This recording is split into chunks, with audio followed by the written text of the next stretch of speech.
Hello friends, welcome to my channel. Myself Rajkam. Friends, effort buying level investment ही proper investment होता है अपने investment को एक अच्छा रिटर्न लेने के लिए। और मैं चाहता हूँ आप मेरे चैनल से जुड़े रहें, एफर्ट बाइंग लेवल इन्वेस्टमेंट करने का तरीका सीख लें और कोशिश करें कि हमेशा इन्वेस्टमेंट चाहे कितनी बेटर स्क्रिप्ट हो, कितनी बेहतर स्क्रिप्ट हो और कितनी ही better fundamental working level script हो, उसमें भी एक एफर्ट बाइंग लेवल आता है इन्वेस्टमेंट करने के लिए। और इन्वेस्टमेंट हमें तभी करना चाहिए ताकि हमें हमारे इन्वेस्टमेंट पे शॉर्ट टर्म ड्यूरेशन पे एक अच्छा रिटर्न मिले और जो हमें डाउनफॉल जाते ही स्क्रिप्ट पे जो लॉसेज होते हैं उससे हम बच सकें, या फिर लॉसेज होते भी तो थोड़ा टाइम पीरियड के लिए हो, लेकिन आने वाले टाइम में वापस स्क्रिप्ट एक अपर मूवमेंट ले और हमें हमारे इन्वेस्टमेंट एक अच्छा रिटर्न दे जाए। तो फ्रेंड्स, इसी चीज़ को लेकर के हम बात करते हैं एक और शेयर की, BPCL। ये शेयर BPCL जिसका कि 52 वीक हाई अबव 500 और 52 वीक लो बिलो 300 यानी कि 293 रुपीज़ समथिंग, और इस वक्त ये 334 रुपये समथिंग पे बाइंग के लिए अवेलेबल है। क्या इसका ये अपर बाइंग लेवल है? आपको लगता है कि क्या ये अपर बाइंग लेवल है? क्या इसमें एक अपर ट्रैक मूवमेंट आकर के आपके इन्वेस्टमेंट एक अच्छा रिटर्न वापस से मिल सकता है? क्योंकि बहुत से लोग इसमें अबव 400, अबव 450 और अबव 500 फंस चुके हैं, उनको रिटर्न नहीं मिल रहा है। उसका कारण ये भी है कि रिटर्न नहीं मिलने का कि इसकी जो फाइनेंशियल वैल्यूज़ हैं उस पर अगर हम नज़र डालें तो हमें ये पता चलेगा कि पिछले लास्ट 5 क्वार्टर्स, इस करंट ईयर का फर्स्ट क्वार्टर और प्रीवियस ईयर के लास्ट 4 क्वार्टर्स, इसका मैं आपको रिजल्ट बताता हूँ, उसका मैं आप खुद एनालाइज कर पाएंगे कि ऐसा क्यों हो रहा है। लास्ट ईयर के जो 4 क्वार्टर्स है उसमें जो फर्स्ट क्वार्टर है उसमें कंपनी की net income 2,873 crore, second quarter net income 3,200 crore, third quarter net income 2,810 crore, fourth quarter net income 2,800 crore. Now this current year first quarter, इस साल का जो फर्स्ट क्वार्टर है इसमें नेट लॉस 6,150 करोड़।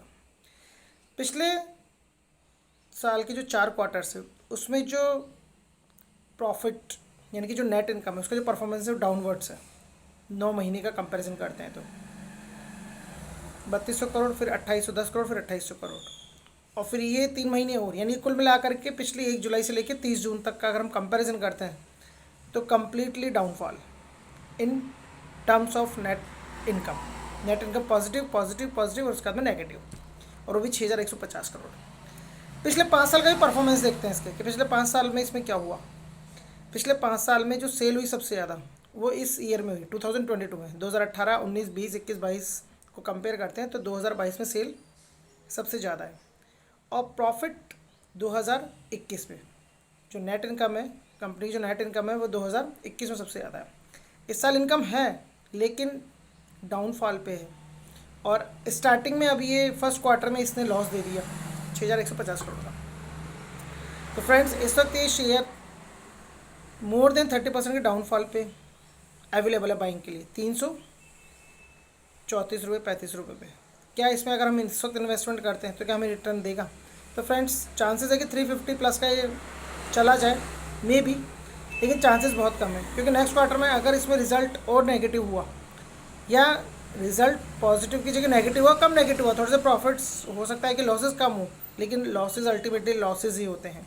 तो हो सकता है कि वापस से ये बिलो 300 चला जाए, और अगर लॉसेस इसी तरह से कंटिन्यू रहे जिस तरह से प्रॉफिट के बाद में पिछले 4 क्वार्टर्स में कंटिन्यू प्रॉफिट के बाद में एकदम से 6,150 करोड़ का लॉस, तो हो सकता है कि पहले की जैसे 250 रुपये के आसपास है। पिछले 5 साल का आप ट्रैक रिकॉर्ड देखिएगा, ये 250 रुपये था, फिर उसके बाद में इसने अपर लेवल मूवमेंट लिया, अच्छे प्रॉफिट्स हुए, और उसके बाद में इसने 500 प्लस का टारगेट भी अचीव किया, लेकिन वापस से ये 500 प्लस के टारगेट से वापस डाउनफॉल की तरफ है, रिजल्ट भी वापस डाउनफॉल की तरफ है, और हो सकता है कि वापस से अगर इसी रफ्तार से डाउनफॉल रिजल्ट रहे तो ये 250 के आसपास आ जाए। तो फ्रेंड्स, मेरी रिकमेंडेशन है कि आप इसमें इन्वेस्टमेंट करते वक्त इसी लेवल पे कोई बेटर स्क्रिप्ट हो, इसी लेवल के आसपास इतनी ही प्राइस में, तो उसमें इन्वेस्टमेंट करें जब तक कि इसका परफॉर्मेंस बेटर नहीं होना लग जाए, इसके रिजल्ट्स बेटर नहीं होने लग जाए। क्योंकि 350 के बाद में 250 चले जाना तो इसका मतलब है कि फिर वापस से कवर करना 450 तक की रेंज पे आना है, 500 की रेंज पे आना, क्योंकि आपने 335 पे इन्वेस्टमेंट किया तो कम से कम 435 या 500 तो जाए शेयर, कम से कम 30% का रिटर्न तो दे आपके इन्वेस्टमेंट। शेयर मार्केट में इतना रिटर्न तो हमें मिलना ही चाहिए अल्टीमेटली, हम किसी बड़ी स्टेट में इन्वेस्टमेंट कर दें, वो भी शॉर्ट टर्म ड्यूरेशन में नहीं तो कम से कम लॉन्ग टर्म ड्यूरेशन में मिले, विद इन ईयर तो मिले। लेकिन इसका चांस जो रिजल्ट के बेसिस पे मुझे कम नज़र आता है। इसलिए फ्रेंड्स, जो भी बात थी मैंने फाइनेंशियली वैल्यूज़ को एनालाइज करके और पिछले 5 साल के रिजल्ट्स को एनालाइज करके आपके सामने रख दिए हैं, बता दिए हैं।